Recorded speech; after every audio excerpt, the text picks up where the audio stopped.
இயேசுவில் பிரியமான சகோதர சகோதரிகளே, இன்று ஆண்டின் பொதுக்காலம் 15ஆம் ஞாயிறில் நாம் நுழைகின்றோம்.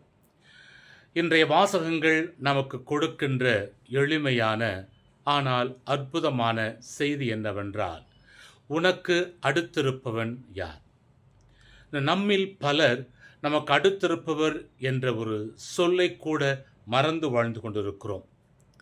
இன்றைய வாசகங்களின் அடிப்படையில் நாம் பார்க்கின்ற பொழுது, யார் ஒருவர் உதவி தேவைப்படுகின்ற நிலையில் இருக்கின்றானோ, அவருக்கு யார் உதவி செய்கின்றார்களோ அவர்களே அயலான்.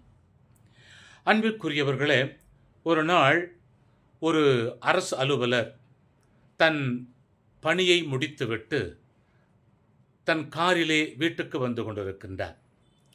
அவ்வாறு வந்து கொண்டிருக்கின்ற வழியிலே சாலையில் ஒரு விபத்து நடந்துவிட்டது. ஏராளமான மக்கள் சுற்றி வருகின்ற ஏதாவது வாகனத்தை நிறுத்தி மருத்துவமனைக்கு விபத்தில் அடிபட்ட அந்த இளைஞனை கொண்டு செல்லலாம் என்று வருகின்ற ஒவ்வொரு வாகனத்தையும் மறித்து பார்க்கின்றார்கள். ஒருவர் கூட நிப்பாட்டவில்லை. ஒருவர் நிப்பாட்டினார். அவரை பார்த்து கேட்டபோது அவர் சொன்னார், ஐயா, நான் அவசரமாக போய்க் கொண்டிருக்கிறேன், என்னால் இந்த உதவியை செய்ய முடியாது, என்னை மன்னித்து விடுங்கள் என்று சொல்லி கடின மனத்தோடு அவர் போய்விடுகின்றார். உதவி செய்யக்கூடிய மனநிலையில் அவர் இல்லை. இங்கே இளைஞன் உயிருக்கு போராடி கொண்டிருக்கின்றான். பலரை கேட்டு பார்த்தார்கள். யாருமே அந்த இளைஞனை மருத்துவமனைக்கு கொண்டு செல்ல முன் வரவில்லை. இந்த சகோதரன் காரில் வந்தவர் வீட்டுக்கு வருகின்றார். வீட்டுக்கு வருகின்ற பொழுது அவருடைய மனைவி அழுது புலம்பிக் கொண்டிருக்கின்றாள், என்ன செய்வது என்று தெரியாமல். கணவன் வந்தவன் கேட்டான், என்னம்மா, என்ன விஷயம், ஏன் அழுது கொண்டிருக்கிறாய் என்று கேட்டபோது அந்த மனைவி சொன்னாள், ஏங்க, நம்ம மகனுக்கு விபத்து ஏற்பட்டதாம், உயிருக்கு போராடி கொண்டிருக்கிறானாம், அவனை மருத்துவமனையிலே சேர்த்திருக்கிறார்களாம், வாங்க உடனே போவோம் என்று சொல்லி வந்த காரிலேயே கணவனை அழைத்து கொண்டு மருத்துவமனைக்கு அவர்கள் விரைந்து வருகின்றார்கள். அவ்வாறு விரைந்து வருகின்ற போது அங்கே அந்த மருத்துவர் சொன்னார், நீங்கள் இன்னும் ஒரு அரை மணி நேரத்திற்கு முன்னால் இந்த இளைஞனை அழைத்து வந்திருந்தால் நாங்கள் காப்பாற்றியிருப்போம் என்று சொல்லிக் கொண்டிருப்பதை அந்த தகப்பன் கேட்கிறார். அப்போது அங்கே அந்த இளைஞனை கூட்டிக் கொண்டு வந்த ஒருத்தர் சொன்னார், ஐயா, உங்களிடம் தானே இந்த இளைஞனை காப்பாற்ற வேண்டும் என்று கேட்டோம், ஆனால் நீங்களோ எனக்கு வேறு வேலை இருப்பதாக சொல்லிக்கொண்டு போய்விட்டீர்களே, இது உங்கள் மகன்தான், நீங்கள் இறங்கி பார்த்திருந்தால் உங்கள் மகன் என்று தெரிந்திருக்கும், உடனே நீங்கள் காப்பாற்றியிருக்கலாம், ஆனால் நீங்கள் அந்த உதவியை செய்ய மறுத்து விட்டீர்கள், என்று உங்கள் பிள்ளை இறந்து விட்டான் என்று சொன்னாராம். இந்த செய்தியை கேட்டதும் அவனால் தாங்கிக் கொள்ள முடியவில்லை. அந்த தகப்பன் அழுது புலம்பி ஒரு மன நோயாளியாக மாறக்கூடிய அளவுக்கு அவன் மாறிவிட்டான். அன்பிற்குரியவர்களே, காரணம் என்ன? அவன் யாரோ, நான் யாரோ, அவனுக்கு ஏதாவது நடந்தால் எனக்கு என்ன என்ற ஒரு மனநிலை எப்போது ஒரு மனிதனுக்கு வருகிறதோ அவன் மனித நேயமற்றவனாய் மாறிவிடுகிறான் என்பதுதான் உண்மை. அன்பிற்குரியவர்களே, இதை நாம் சிந்தித்து பார்ப்பது கிடையாது என்பதுதான் உண்மை. அடுத்தவர் வேதனையில் நாம் குளிர்காய ஆசைப்படுகின்றோம். அடுத்தவர் கஷ்டப்பட்டால் எனக்கென்ன என்ற ஒரு மனநிலையோடு நாம் வாழுகின்றோம். நான் நன்றாக இருந்தால் போதும் என்ற மனநிலையில் இருப்பதால் வருகின்ற பிரச்சனைகள் தான் இவைகள். அன்பிற்குரியவர்களே, திருச்சட்ட அறிஞன் இயேசுவிடம் கேட்ட கேள்வி என்ன? நிலை வாழ்வை உரிமையாக்கி கொள்ள நான் என்ன செய்ய வேண்டும்? திருச்சட்ட அறிஞன் மட்டுமல்ல, இன்று உலகில் வாழுகின்ற பலரும், பெரும்பாலான மக்களில் பலரும் கேட்கின்ற கேள்வி இதுதான். நிலை வாழ்வு என்பது என்ன? வாழ்விற்கு பின் வருகின்ற ஒரு நிலை, அதாவது நாம் சொல்லுகின்றோமே விண்ணக வாழ்வு அல்லது மோட்ச வாழ்வு. பல பேருக்கு இந்த உலகில் வாழுகின்ற வாழ்வு, அதாவது எந்த குறையும் இல்லாமல் எல்லாம் பெற்று வாழுகின்ற வாழ்வுதான் நிலை வாழ்வு என்று நினைத்து கொண்டிருக்கின்றார்கள். ஏன், நாமும் அப்படித்தான் நினைத்து கொண்டிருக்கிறோம். எனக்கு தேவையானது எல்லாம் கிடைத்தால் நான் மகிழ்ச்சியாக வாழ்ந்து விடுவேன், நான் மகிழ்ச்சியாக வாழ்ந்தால் அதுதான் எனக்கு நிலை வாழ்வு என்ற குறுகிய மனப்பான்மையோடு வாழுகின்ற மக்கள் இன்று ஏராளம். அன்பிற்குரியவர்களே, எல்லாம் எப்படி பெறுவது? நேர்மையான வழியிலா அல்லது நேர்மையற்ற வழியிலா? இந்த கேள்வியை கேட்டால் எந்த வழியில் வந்தாலும் பரவாயில்லை, எனக்கு தேவையானது கிடைக்க வேண்டும் என்றுதான் விரும்புகின்றார்கள். நேர்மையான வழியில் வந்தால் என்ன, நேர்மையற்ற வழியில் வந்தால் எனக்கு என்ன, எனக்கு தேவை என் மகிழ்ச்சி. இது சாதாரண மனிதர்கள் மட்டுமல்ல, ஆன்மீகவாதிகளும் அரசியல்வாதிகளும் கூட எனக்கு அடுத்திருப்பவன் யார் என்று தெரியாமல் தான் வாழ்ந்து கொண்டிருக்கிறார்கள். தெரிந்தாலும் கூட தன் மக்களை மட்டும் எனக்கு அடுத்திருப்பவன் என்றும் பிறரை எதிரிகளாக, அவர்கள் அழிக்கப்பட வேண்டியவர்கள் என்ற தவறான எண்ணத்தை வளர்த்து கொண்டு வாழுகின்ற மக்களாகத்தான் இன்று வாழ்ந்து கொண்டிருக்கிறார்கள். அவர்களின் எண்ணிக்கை தான் அதிகமாக போய்க் கொண்டிருக்கிறது. அன்பிற்குரியவர்களே, இன்று நாம் வாழும் இந்த பூமியில் இந்த வெறுப்பு எண்ணம் மேலோங்கி இருப்பதால் சில அரசியல் கட்சிகள் இதனை வைத்தே தங்கள் அரசியல் வாழ்க்கையை நடத்தி கொண்டிருக்கிறார்கள். சுருக்கமாக தங்கள் பிழைப்பை நடத்தி கொண்டிருக்கிறார்கள். தங்கள் பதவிகளை தக்க வைத்துக் கொள்ள, பதவிகளை பிடிப்பதற்காக எதையும் செய்ய துணிகின்றார்கள் என்ற ஒரு செய்தியைத்தான் இது நமக்கு எடுத்து காட்டுகிறது. ஜூலை 25ஆம் தேதி அந்த மடப்புறம் இளைஞனின் சாவு. அவன் என் சகோதரன் என்று எண்ணம் வந்திருந்தால், காயப்படுத்தி கொன்றார்களே அந்த காவலர்கள், கொஞ்சமாவது ஈவிரக்கம் இருந்திருந்தால் இந்த நிலை ஏற்பட்டிருக்காது. அவனை ஏதோ ஒரு விரோதி போல பாவித்து இவன் சாகப்பட வேண்டியவன் என்ற நிலைக்கு அவர்கள் ஒரு கொடூர மனம் கொண்டவர்களாய் தாக்கி இறந்து போகக்கூடிய அளவுக்கு கொண்டு சென்றிருக்கிறார்களே. காரணம் என்ன?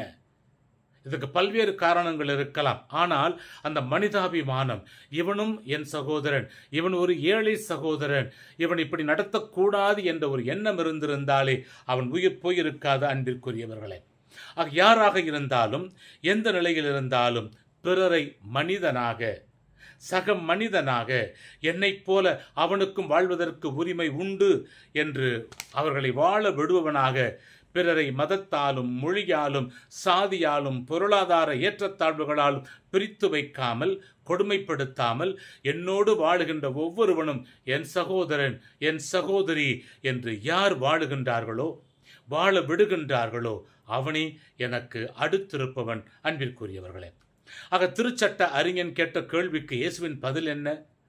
திருச்சட்ட நூலில் என்ன எழுதியிருக்கிறது என்று கேட்க அவன் சொல்லுகிறான், உன் முழு மனதோடு ஆண்டவரை அன்பு செய்வாயாக. அத்தோடு நின்றுவிடவில்லை, உன் மீது நீ அன்பு கூறுவது போல உனக்கு அடுத்திருப்பவர் மீதும் நீ அன்பு கூறுவாயாக என்று கூறுகின்றாரே.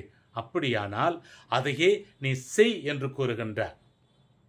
அவனை உணர வைக்கின்றார். உனக்கு அடுத்திருப்பவன் யார் என்ற செய்தியை மிக எளிதாக அந்த ஊமையின் மூலமாக பெரிய உண்மையை எடுத்துரைக்கின்றார். அன்பிற்குரியவர்களே, அவ்வளவு படித்திருக்கும் அவன் கேட்கிறான், எனக்கு அடுத்திருப்பவன் யார்? ஏன் இந்த கேள்வி? காரணம், அவர்கள் பார்வையில் பரிசேயர்களும் திருச்சட்ட அறிஞர்களுமே அயலார்கள். அவர்கள் பார்வையில் சமாரியர்கள், புறவினத்தார்கள், இவர்கள் எல்லாம் மனிதர்களே கிடையாது, மனிதர்களாக பார்ப்பதே கிடையாது. எனவேதான் இந்த மனநிலையை அவன் உடைக்க வேண்டும் என்று இயேசு விரும்புகின்றார். எனவேதான் கூறுகின்றார், உன்னோடு வாழும் ஒவ்வொருவரும், உன்னுடைய உதவி யாருக்கெல்லாம் தேவைப்படுகின்றதோ அவர்கள் அனைவரும் உனக்கு அயலானே என்பதை, என்ற உண்மையை இயேசு போட்டு உடைப்பதை நாம் பார்க்கலாம். அன்பிற்குரியவர்களே, இன்றைய முதல் வாசகத்தில் பார்க்கிறோம், மோசேயன் இஸ்ராயேல் மக்களிடம் கூறுகின்றார், ஆண்டவரின் குரலுக்கு செவி கொடு, அவர் கொடுத்த கட்டளைகளையும் நியமங்களையும் நீ கடைபிடி. ஆண்டவரின் சட்டங்கள் வானில் இல்லை, ஆண்டவருடைய சட்டங்கள் கடலுக்குள் கீழே இல்லை, மாறாக உங்களுக்கு அருகில் இருக்கிறது. அது உடன்படிக்கை பேழைக்குள் பூட்டப்பட்டும் இல்லை. ஆனால் அந்த வார்த்தைகளை நீ பயன்படுத்த வேண்டும். நம்மோடு வாழுகின்ற மக்கள் யாராக இருந்தாலும் அவர்களை நமக்கு அடுத்திருப்பவர்களாக நாம் நடத்த வேண்டும். அப்படி என்றால் அடுத்தவரை நாம் அயலானாக நடத்துகின்ற பொழுது நாம் இறைவனையே அயலானாக நினைத்து நடத்துகிறோம் என்ற செய்தியைத்தான் மோசேயன் கொடுக்கின்றார். அன்பிற்குரியவர்களே, ஆக ஆண்டவர் கொடுத்த சட்டங்கள் மண்ணில் வாழும் மனிதர்கள் அனைவருக்காகவும், அனைவரும் எப்படி நடத்தப்பட வேண்டும், மனித மாண்பு காக்கப்பட வேண்டும் என்ற உண்மையை உரைப்பதை நாம் பார்க்கலாம். இரண்டாவது வாசகத்திலே பார்க்கிறோம், கொலோசைய மக்கள் சில தவறான போதகர்களால் தவறான வழியில் நடத்தப்படுகின்றார்கள். இயேசுவை பற்றிய உண்மை அறிவிலிருந்து விலகி இயேசுவை ஒரு சாதாரண மனிதன் நிலையில் பார்க்கின்றார்கள். அவர் கடவுள் அல்ல, அவருக்கு அதிகாரம் சக்தி கிடையாது, அவர் வான தூதரை விட குறைவானவராகத்தான் இருந்தார், அவரது உயிர்ப்பில் மட்டும் அவர் கடவுள் தன்மையை வெளிப்படுத்தினார் என்ற போதனையை வெளிப்படுத்துகின்றார்கள். இந்த தவறான போதனையை முறியடிக்கவே பவுலடியார் கிறிஸ்துவின் மேன்மையை பற்றி இந்த பாடலை எழுதுகின்றார். கிறிஸ்து வான தூதர்களுக்கு மேலானவர், உலக படைப்புகள் கோள்கள் மீதும் அதிகாரம் கொண்டவர், இந்த உலகத்தின் அனைத்தின் மீதும் அனைத்து தலைவர்கள் மீதும் அதிகாரம் கொண்டவர். அவரே அவர்களை படைத்தார். இயேசு வானக தந்தையை வெளிப்படுத்தியவர். இயேசுவின் மூலமாக, அவரின் பணி மூலமாக இந்த உலகத்தை ஒப்புரவாக்கியவர் என்று கூறுகின்றார். அவரே நம் மத்தியில் வாழ்ந்து கொண்டிருக்கின்றார். அவரே நம் அயலார் மத்தியிலும் வாழ்ந்து கொண்டிருக்கின்றார். எனவே நாம் ஒவ்வொருவரும் நம்மோடு வாழுகின்ற பிறரை அன்பு செய்வதன் மூலமாக அந்த இயேசுவையே அன்பு செய்ய முடியும் என்ற செய்தியினை பவுலடியார் இந்த மடல் மூலமாக கூறுவதை நாம் பார்க்கலாம். நற்செய்திக்கு வருகின்ற பொழுது நாம் பார்க்கின்றோம், யார் என் அயலான், யார் எனக்கு அடுத்திருப்பவர் என்ற கேள்விக்கு அருமையான உவமையின் மூலமாக, அதில் வருகின்ற 3 கதாபாத்திரங்கள் மூலமாக ஒரு தத்துவத்தை ஆண்டவர் இயேசு அழகாக வெளிப்படுத்துகின்றார். என்ன தத்துவங்கள்? முதல் தத்துவம், திருடனின் மனநிலை. அவனுடைய மனநிலை எப்படி இருந்தது தெரியுமா? உன்னுடையது எல்லாம் என்னுடையதே. உன்னிடம் இருக்கின்ற அந்த பொருளை எப்படியாவது நான் அபகரித்து விடுவேன், எப்படியாவது நான் எடுத்துக்கொள்வேன். பொருளுக்குரியவன் எப்படிப்பட்டவன், எப்பேற்பட்ட வாழ்க்கை வாழுகின்றவன், அவன் இருப்பவனா இல்லாதவனா என்பதெல்லாம் அவன் நினைத்து பார்ப்பது கிடையாது. அவனுக்கு இந்த பணம் எப்படி வந்தது, அவன் உழைப்பில் சம்பாதித்த பணமா, ஊரை ஏமாற்றி கொள்ளையடித்த பணமா என்றெல்லாம் பார்க்க மாட்டான். அவனுக்கு தேவை பணம், அவனுக்கு தேவை நகைகள். இதனால்தான் இன்று நாம் தினசரியை பார்த்தாலும் தொலைக்காட்சியை பார்த்தாலும் பணத்திற்காக நகைக்காக கொல்லப்பட்ட மனிதர்கள் ஏராளம் ஏராளம். காரணம் என்ன?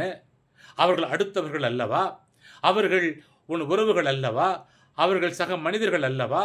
அவர்களை கொல்வதும் காயப்படுத்துவதும் தவறு என்பதை உணராமலா செய்கின்றார்கள்?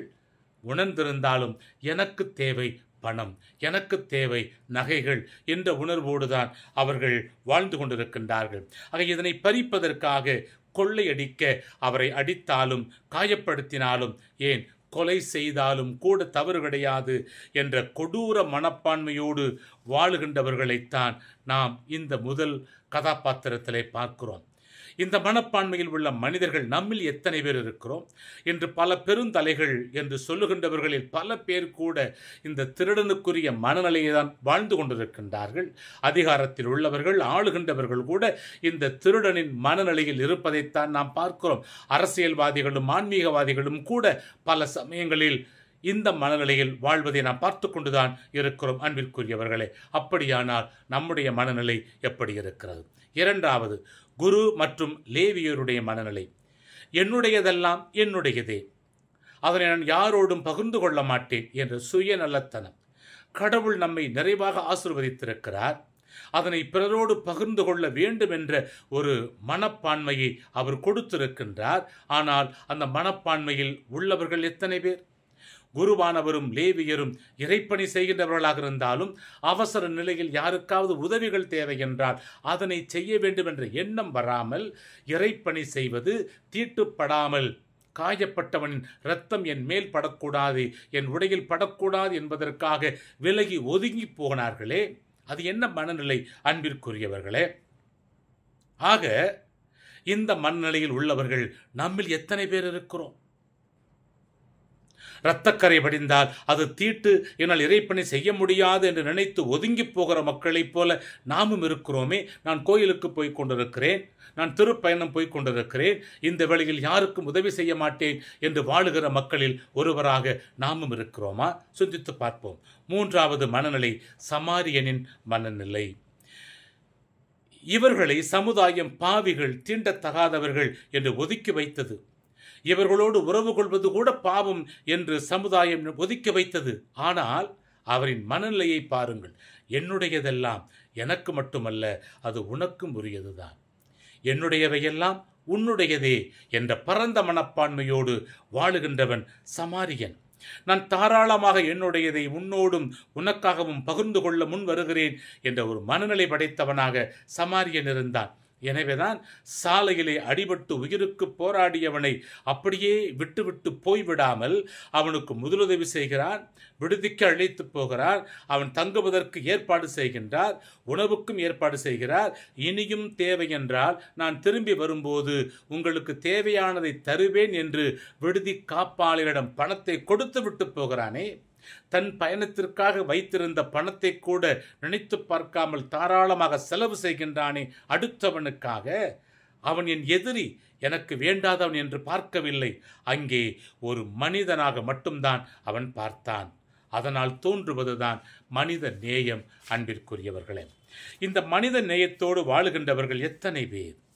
மதத்தால் மக்களை துண்டுபடுத்தி அதன் மூலம் தங்களுடைய ஆன்மீக அரசியல் லாபம் தேடுகின்ற மக்கள் எத்தனை பேர்? யாதும் ஊரே யாவரும் கேளீர் என்ற கணியன் பூங்குன்றனாரின் வார்த்தைகளை பலரும் பயன்படுத்துகின்றார்கள். பாராளுமன்றத்திலிருந்து பல கூட்டங்கள் வரையிலும் பயன்படுத்துகின்றார்கள். ஆனால் அதன் உண்மையான அர்த்தத்தை உணர்ந்து அவர்கள் அதனை பயன்படுத்துகின்றார்களா, அல்லது நல்ல வார்த்தை என்ற வார்த்தைக்காக பயன்படுத்துகின்றார்களா? அதன்படி வாழாமல் அந்த வார்த்தைகளை மட்டும் பயன்படுத்துகின்ற பொழுது அதனால் என்ன பிரயோஜனம்? அன்பிற்குரியவர்களே, அதை சிந்தித்து பார்க்க அழைப்பு விடுக்கின்றது இன்றைய வாசகங்கள். மக்களின் மனதில் இடம் பிடிப்பதற்காக அந்த வார்த்தையை பயன்படுத்துகின்ற மக்களில் நாமும் ஒருவராக இருக்கிறோமா? யோசித்து பார்க்க வேண்டும். இந்த உலகத்தில் உள்ள அனைத்து மக்களும், இந்த உலகத்தில் வாழுகின்ற அனைத்து மக்களும் என்னுடைய சகோதரன் சகோதரியே.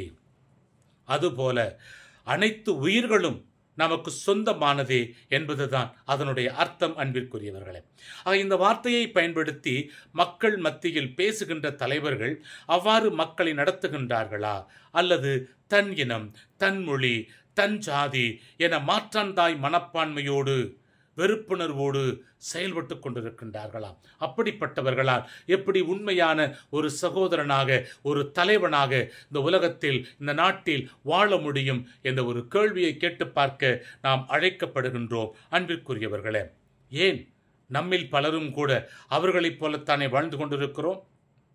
அவர்களை என் அயலான், என் சகோதரன், என் சகோதரி என்று சொல்வது எப்போது?